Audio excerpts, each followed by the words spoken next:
Hi, and welcome to Wisconversations, the new series where we interview different Wisconsinites about a variety of different topics relevant to Wisconsin. This week, our guests are Alex and Noel Miranda, a pair of filmmakers from LA who brought their vision Cinema Dignité to Wisconsin. Ugalde has the story. What is your background, and how did you first get involved with the film industry? Thanks, Areli. My background is in acting. Actually, I started when I was an actor. I was 8 years old. I'm originally from Los Angeles, California. My parents thought that I would be more into sports. My dad was a professional athlete, and so when I told him I wanted to do theater, caught him by surprise a little bit.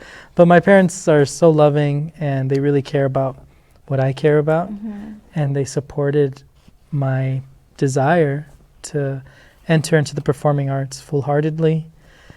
And so they sent me to acting school, and I really thrived. I loved it. That's awesome. And so I was in acting for probably more than 15 years. I was a professional actor. I did commercials. I started in commercials, and then I got into theater, and I started auditioning for films, and then I started being in films as well. I was in television, and I got to work with some really awesome people in Hollywood, some of the top filmmakers in Hollywood and some of the best actors. And what would you say was your favorite project? Man, that's a hard one. I mean, I enjoy the art of acting, and what I also enjoy is acting with a community, with other people. So that's a hard question, but I did have a lot of fun, and every project I did. I got to work with Chuck Norris, which was pretty cool.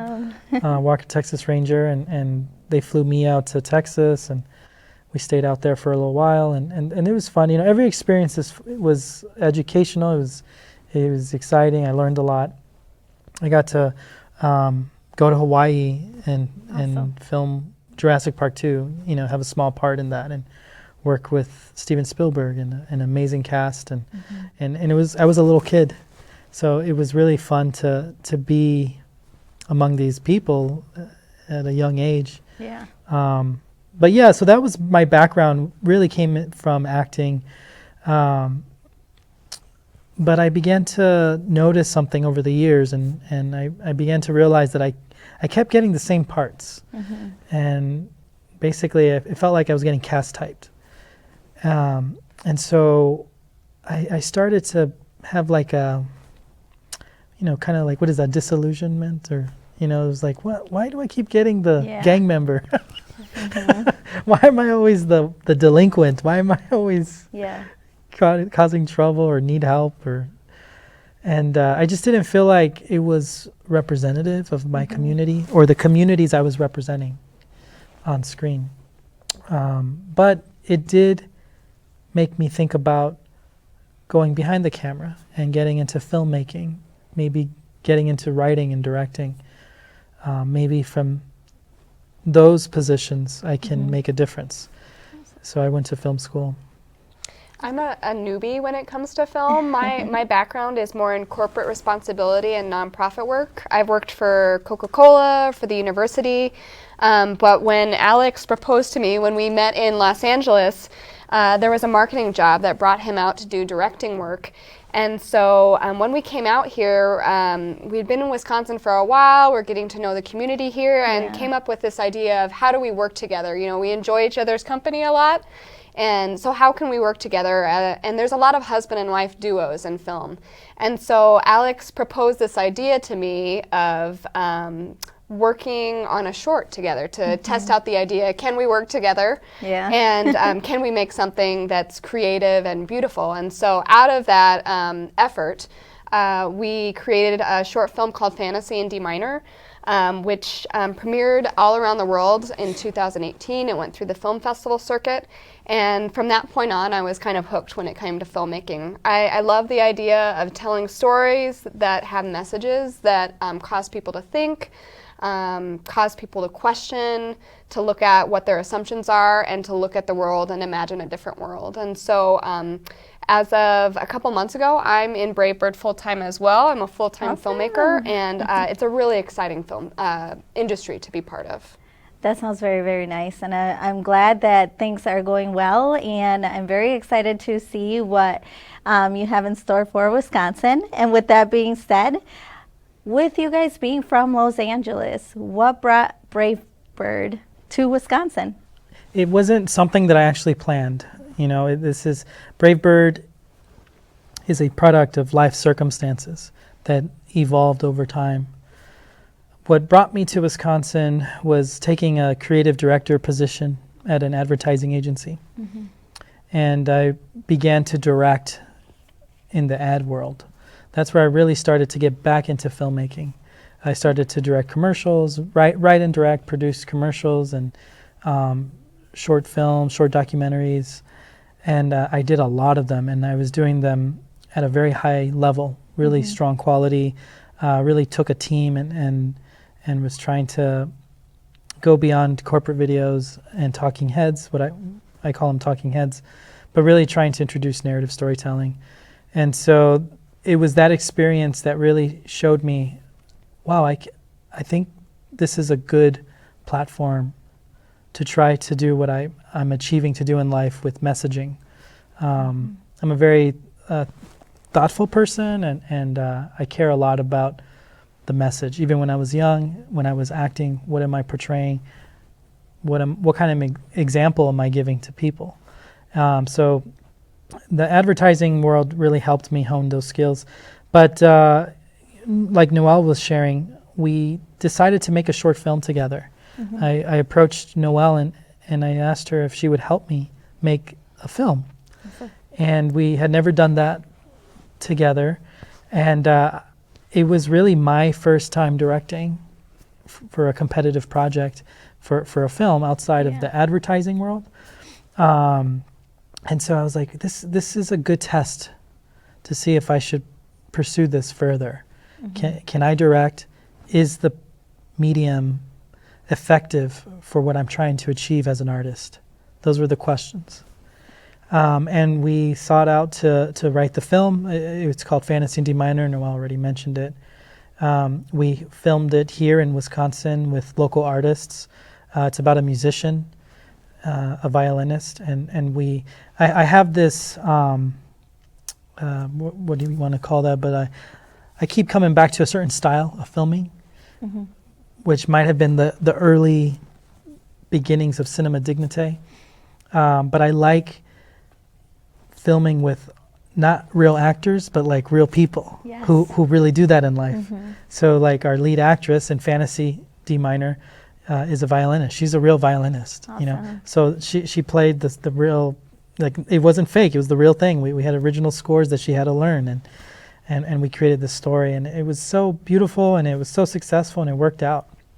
And I was like, yeah, I could do this. Around the same time, I ended up leaving the ad world. You know, I had a transition. Unfortunately, life circumstances happened. I lost my job, and I didn't know what I was going to do. But I had Brave Bird, and I was like, you know, we just did this amazing film, and I have a gift, and I'm going to try to pursue Brave Bird. But you know, when anyone loses their job, I think one thing that most people experience, I don't want to speak for everybody, I'll speak for myself, what I experienced was a blow to confidence. You know, like, am I good enough to do that? Am I good? Why did this happen, right? So I was very fortunate that Fantasy in D minor showed, it really crushed that question. It was like, no, it's not that you're not good enough. You're good, and this is worth pursuing. So Brave Bird started as a project to make a short film while I had a full-time job. But due to life circumstances, that completely shifted. And I was able to fulfill that project, finish it successfully. And when I was looking for what am I going to pursue in my life now without, you know, with what does my job look like now, I was like, let's try Brave Bird. And so that's how Brave Bird started. In many ways, Brave Bird is very much a product that wouldn't have arisen if we were still on the West Coast. It's very hard to establish businesses here. In Wisconsin, it's been very easy for us to film our projects. Things are a lot more accessible. And so it's kind of interesting to see how your location makes a big difference in your business. And we're really thankful to be part of the creative landscape here in Wisconsin. Yeah. You know, sometimes hardships, things in life happen, and you know, the best things come out of the lowest points of our lives. And Brave Bird, you decided to, you know, go for it, and I'm very grateful that there's a production, and obviously you two here in Wisconsin being able to provide opportunities for upcoming artists, people of color, women. I know you mentioned Cinema Dignité, and I'd love to know more about that. If you'd like to go ahead and kind of give us a background, like what are the core elements of Cinema Dignité, and also what makes it different from the other types of filmmaking? Yeah. Well, Noel, why don't you share the pillars of Cinema Dignité? I'll share a little bit of the background. Yeah, so when you look at Cinema Dignité, it's kind of characterized by 4 different things. First off, it has the goal of empowering communities.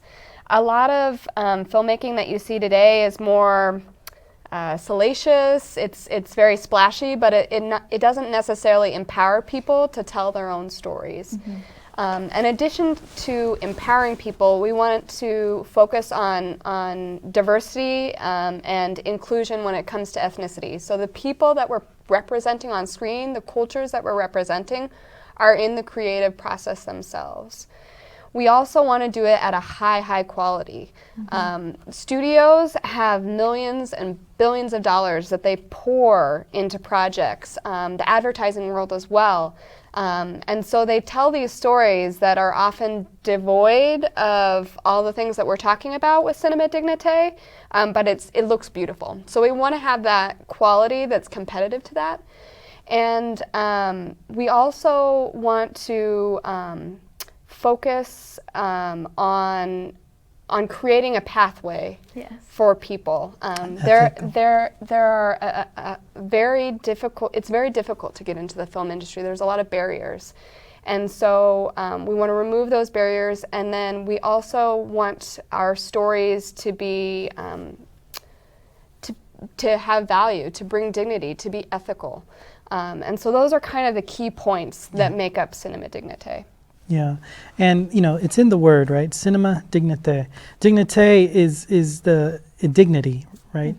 And as I shared about Brave Bird and how it started, it was through hardship. And so when Noel and we showed our film in Europe, and it did really well. We were in Europe for a month, and we toured all of Europe. And I remember experiencing the masterpieces of Michelangelo, Da Vinci, Botticelli, like all of these, you know, Renaissance masters, right? And I remember seeing the Statue of David and reading about the history of that and the courage that these artists had to go out there and make that art and the risks they took. So when we were flying back to Wisconsin, I remember telling Noel, I was like, I can do Brave Bird full time. I can do this. And it's going to be about dignity. That was the beginning, really, of Brave Bird. It was on a flight back to Wisconsin, focusing on how do we depict dignity? How do we treat people with dignity? Because it's not just about making beautiful stories. It's also about where the story's coming from. Like, who's telling the story? Like Areli, you know, like you have a story and only you can tell it, right? And so it's really this idea of like, how do we get Areli to tell her story? You know, how do we get the African American community to tell their story?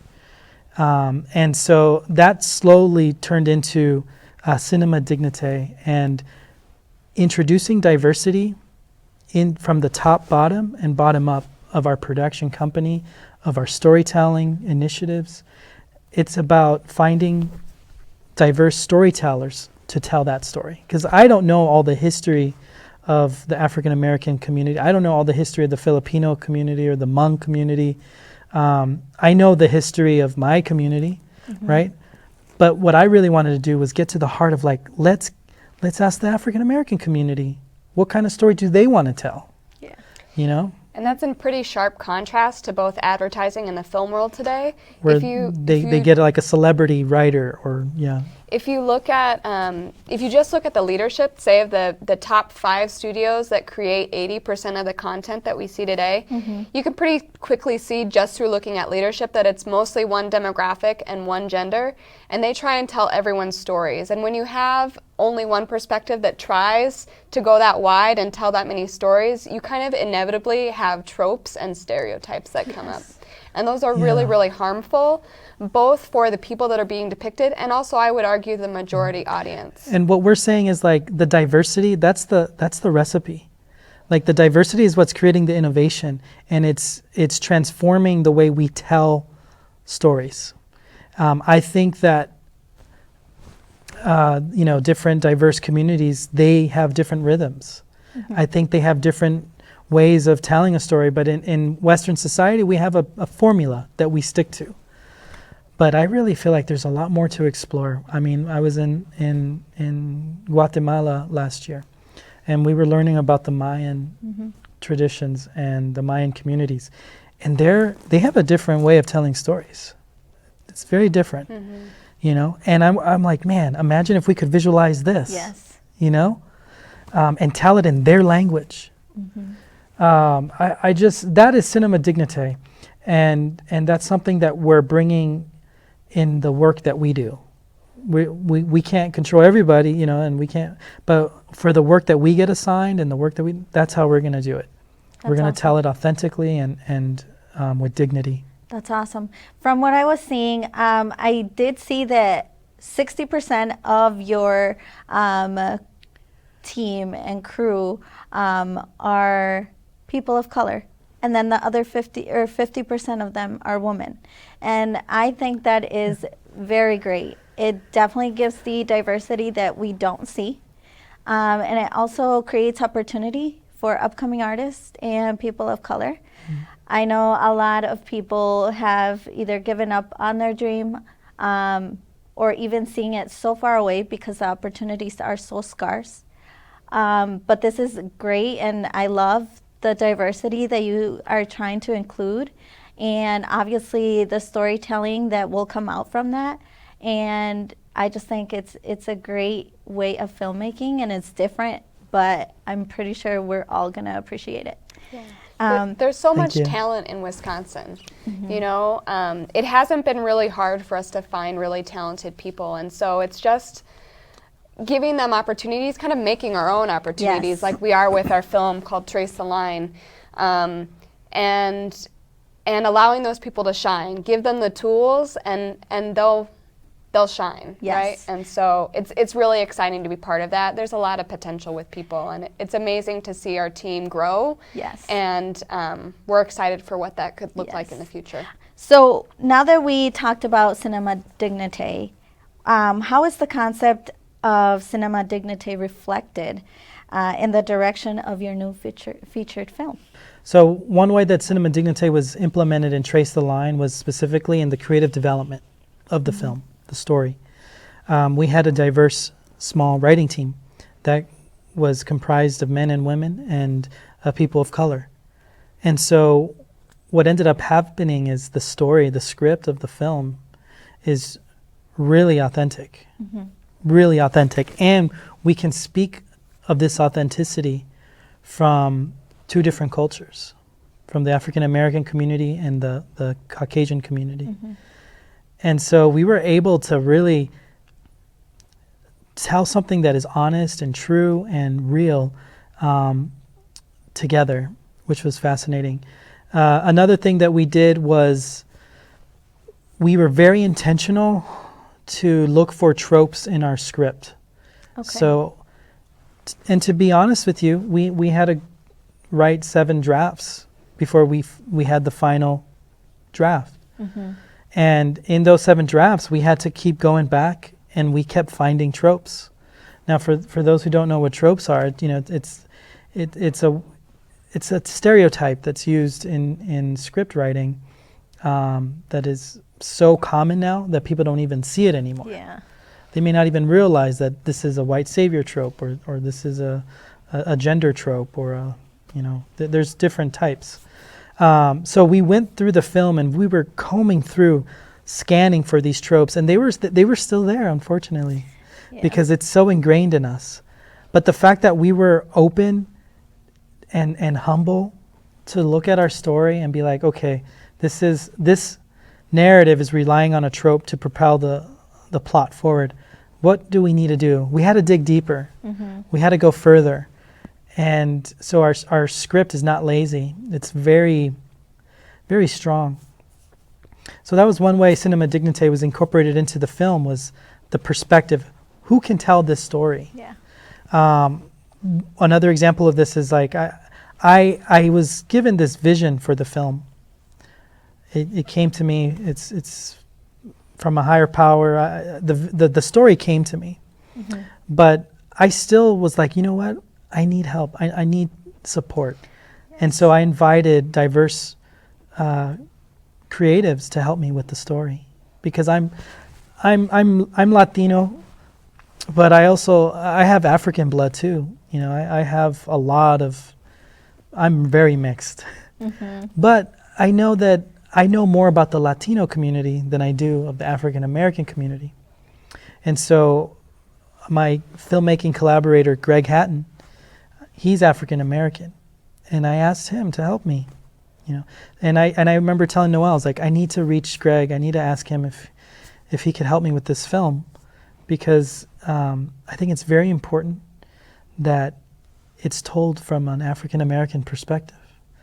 And so he came on board as a cinematographer, and he helped with the story. And so it's an unusual approach. Typically, cinematographers aren't involved in the development of the story. Yeah. But he was. And the fact that we were there together making this story, it made it more authentic. Another thing that we did for the crew, we wanted to make sure that we reached out to a diverse team to make the film. Now, we don't have a huge team. I think it's 20, how many people is it? 20 some people. But from that team, they're all on board, and they so believed in telling the story right.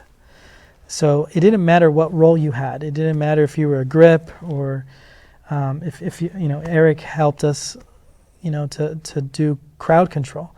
But everyone was everyone was focused, and everyone mattered.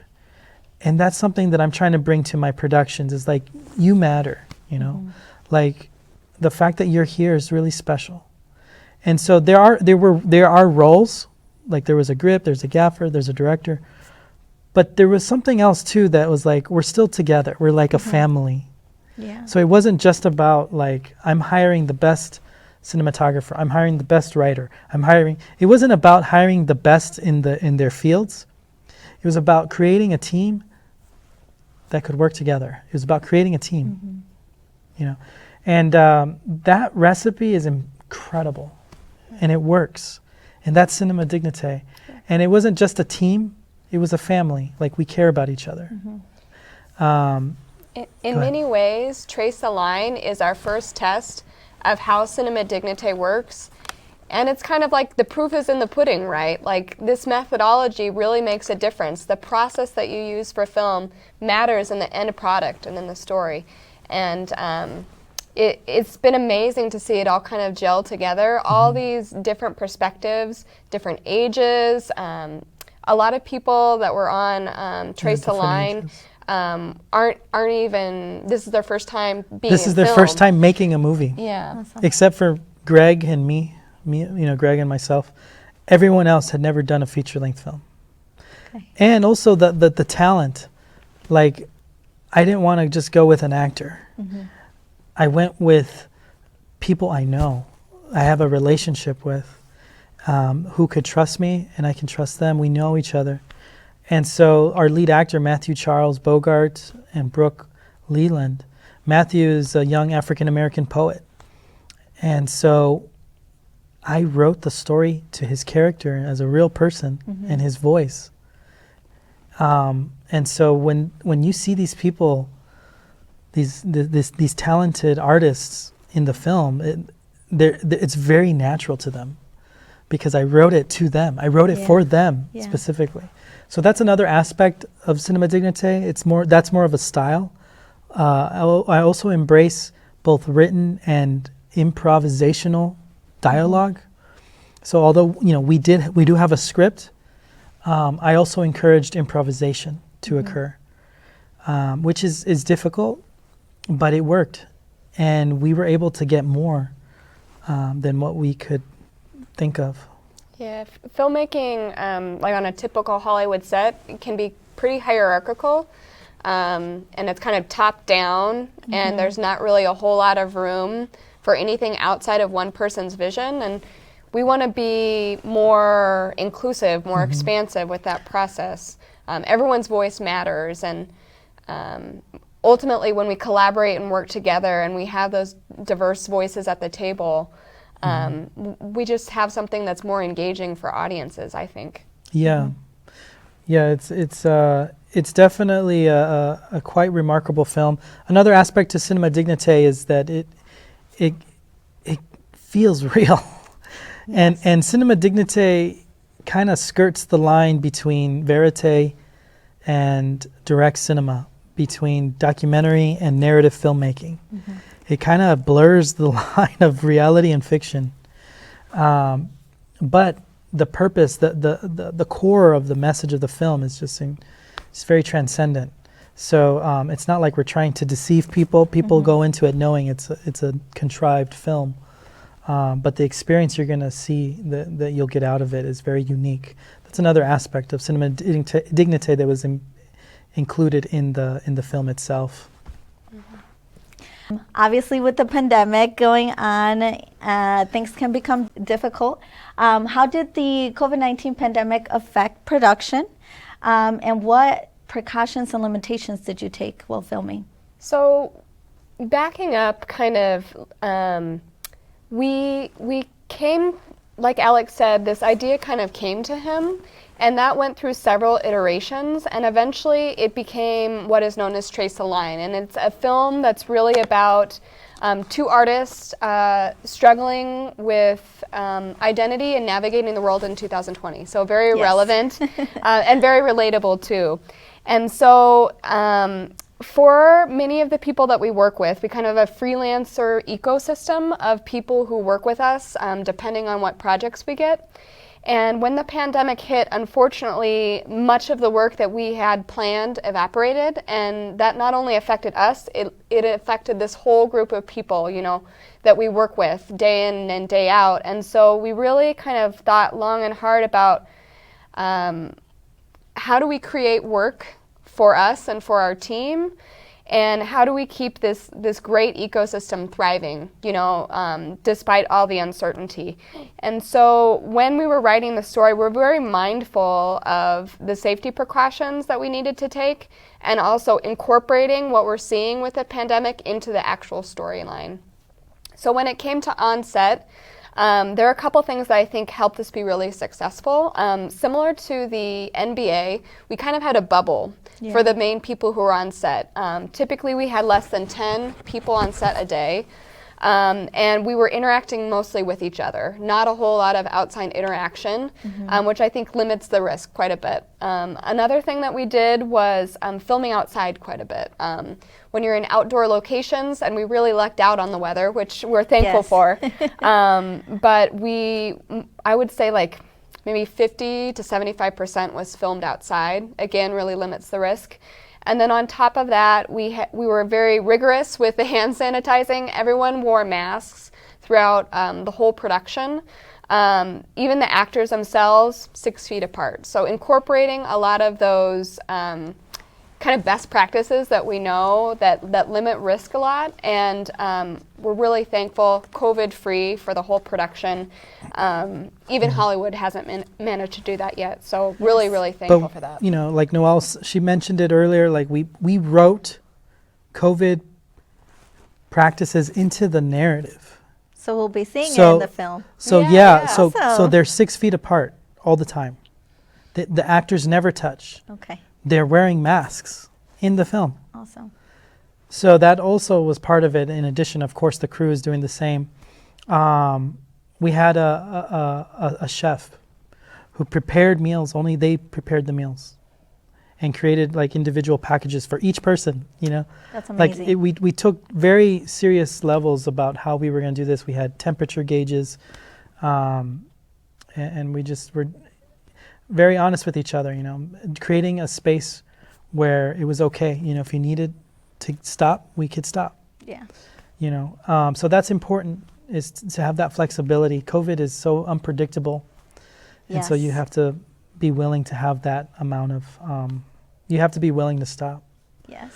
But I think that was really cool too, is the fact that we wrote the situation as it was unfolding.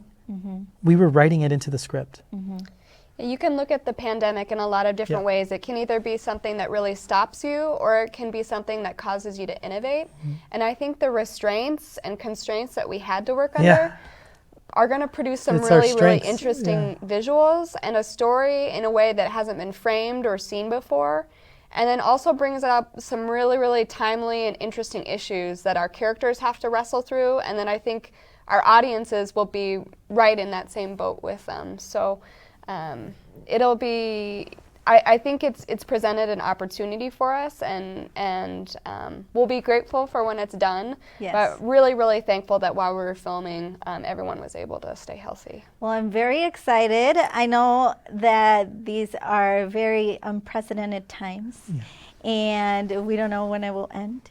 Right. I'm just very excited that you guys incorporated that, because that's something that we can view later on as well and think like, wow, you know, we were really in a global pandemic. We lived through history. We lived through history, yes. And it's just something, like you said, it will either stop you or it will make you innovative and, you know, find ways to really pursue what you want to do. And like I said, I'll be very excited to see how, you know, the mask and social distancing is incorporated in the film. Yeah. With that being said, what stage of production is the film currently? Yeah, so Trace the Line is kind of in our audience building and fundraising and awareness building.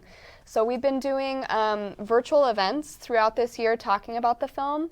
On our social media channel, we have a Facebook page where we'll be airing some crew interviews to kind of hear firsthand from the people who are involved, hear their stories as well and what they enjoyed about the process. And then we're launching a fundraising campaign in December of this year. So this is an independent film, and many films from the studios are kind of filmed from the get-go, are funded from the get-go. For us, we're working to support the team, and we're very thankful for the support we've gotten so far, and that helps us keep the team up and running, and then also helps us as we think about editing the film and then putting it in festivals around the world. So it's a busy time. It's busy in a different way than being out in the field filming, but it's just as important, and we're looking forward to sharing it with the audiences probably starting in May of 2021. Awesome, awesome. Well, I'll be excited to see that. You know, time is flying by, so May just be coming up really quick. Yeah. So it'll be out when you least expect it. So I'm very excited for that. Do you have any closing statements for our viewers or anything else that you'd like to share? Yeah, you know, when I think a lot about what we're trying to do, when I think about Cinema Dignité, Trace the Line, you know, I think a lot about what Nelson Mandela and Desmond Tutu did in Africa to bring healing to people, to bring adversaries together and to find peace, which was this idea called Ubuntu. And we are doing that. with cinema dignité. And it's this basic concept of I am as you are, and you are as I am. And there's no fear in that I have more experience than you, because it will rise you up. It will bring you up. We bring each other up together, you know. And if I succeed, you succeed. And so that's what we're designing. We're designing an ecosystem, a diverse ecosystem that wins together. And today I'm directing Trace the Line, but tomorrow it's Noel, or maybe it's you, Adeli. You have a story that you need to direct, you know. And what we're doing with Brave Bird is how can we support that? Another thing is you have to realize Trace the Line is a beautiful vision and it's a beautiful story, authentic, all of that. The cinematography is spectacular. But when you think about it, it was us trying to also create opportunities for people where it did not exist. Definitely. Like all of us lost when COVID hit. Like we lost so much work and there is so much uncertainty. But when we did Trace the Line with this community, we gave ourselves a chance. And for those who are watching, you can help us. You know, we asked a lot from the cast and crew, and they did so much for so little financially, right? And we're trying to raise funds, and that's one major way that you can help us is if you want to support Brave Bird, support our film, Trace the Line. So many people were involved in it. You have like so many diverse families if you donate. We partnered with Arts Wisconsin, and they're a nonprofit. And so we're also helping the art community in Wisconsin. Also, this film is history, and it's happening in Wisconsin. Definitely. Right here in Madison. Right here in Madison. It's crazy. We're making history, and this film is going to be seen, I believe, by a large audience nationally, internationally, and it was done with a whole bunch of people who've never made a film before. Yeah. You know, so it's really special. And there's a lot of hope in it. So I would just invite you to come and support us, whether it's, you know, mentally, spiritually, maybe in the future physically. Yes. But, and also we do need financial support. We want to finish the film. We want to submit it to Cannes Film Festival, to Sundance, to many film festivals, right? But a lot of people sacrificed to make it, and we want to try to compensate them for their time.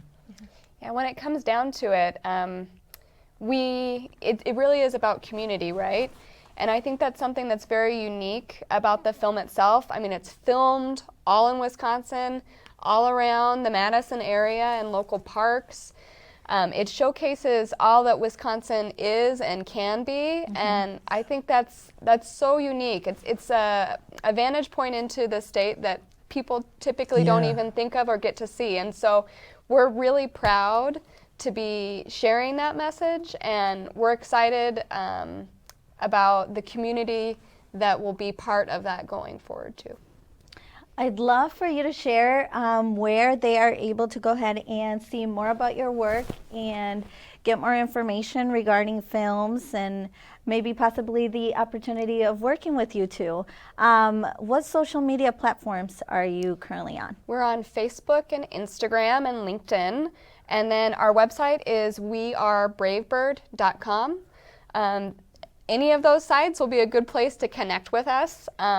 We're always sharing what we're doing, lots of fun behind the scenes information, as well as just thanking the people that make this happen. Beyond our team, there's a huge kind of economic impact that a film has. We had restaurants, co-working spaces, you know, styling, clothing, food. All of those things were a part of making the film successful as well, and we wouldn't have been able to do that without the support of small businesses in our community. Yeah. I love it all. I love the opportunity. I love the learning and the mentoring. Just being able to provide more for Wisconsin. And like you said, there is great talent here. Opportunities are scarce, but I am very excited. It seems very positive, very team building, very genuine. And change. We need the change in film. We need people of color telling their story. We need more women in it. Yeah. And that's everything you guys are representing. And I'm very, very excited, very ecstatic to see the film. And just a pleasure to be interviewing you today. Thank you so much. Thanks, Aurelie. Tune in to our next episode for another guest and another conversation on Wisconversations.